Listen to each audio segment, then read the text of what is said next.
update the 3000. Plant's in full flower mode now. I think it took a minute, even though the backside has buds right there. This was a wild outdoor plant. Pretty sure it's a super silver haze. Definitely doesn't have the lime of my train wreck. It's in a cold environment. It's doing good. It actually stretched all the way up to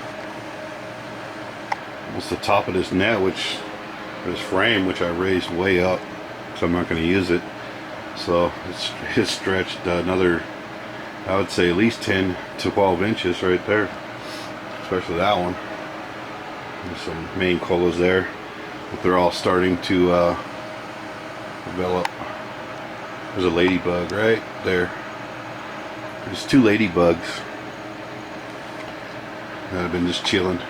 Obviously it's outdoor, so had bugs. No mites yet, which is surprising.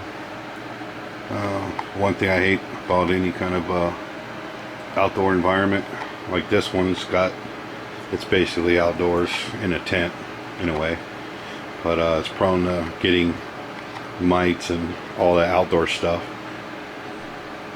The last couple times I've grown in here, because it's freezing and snowing and cold winter times, the bugs want to come in where the heat's at. So you can see some bug eating there. That's old. Nothing really new. So hopefully some predators came in with it. Looks real nice.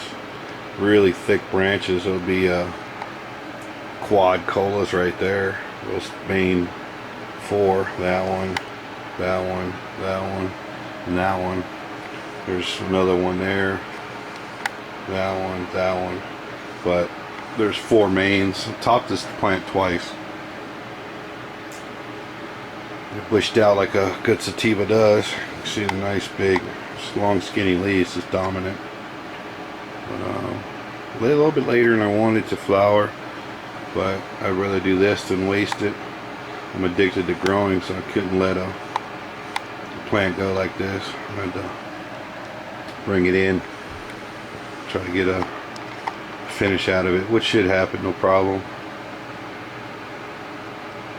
Judging by the looks of it, it's about week 2 on the colas that are just now starting to flower.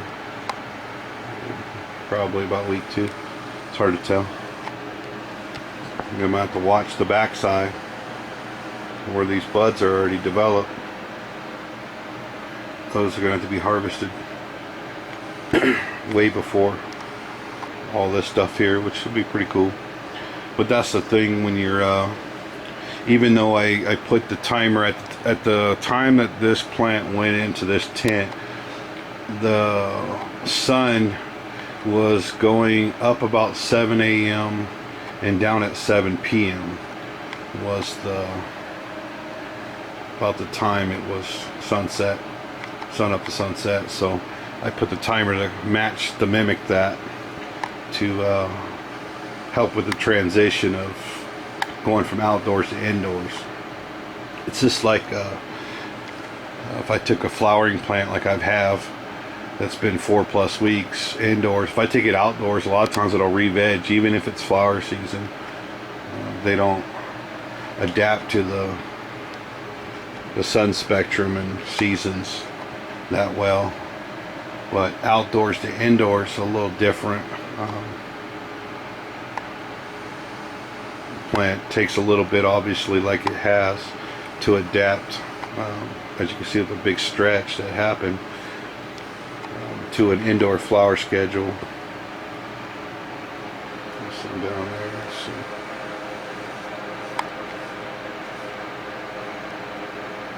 Pretty cool stuff.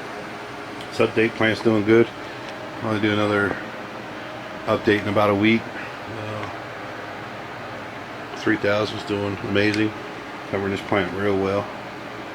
So probably another 2 weeks. Once the cola's developed, then I'm gonna go through and pluck that leaf there, that one, that leaf right there, that big one. It's got the tip missing there. And probably that big one there, the shadow ones, you know, on that damaged one there. It's actually a good spot where it's damaged because it's normally would be covering up the top of that bud right there. So I get rid of that once that develops a little bit. And then that one right there, it's about to cover up that spot, so I'll get rid of that one just to make sure there's no big fan leaves hovering over a bud site. So like this weak bud site right here, it's a real weak one. It's the update. See y'all in a couple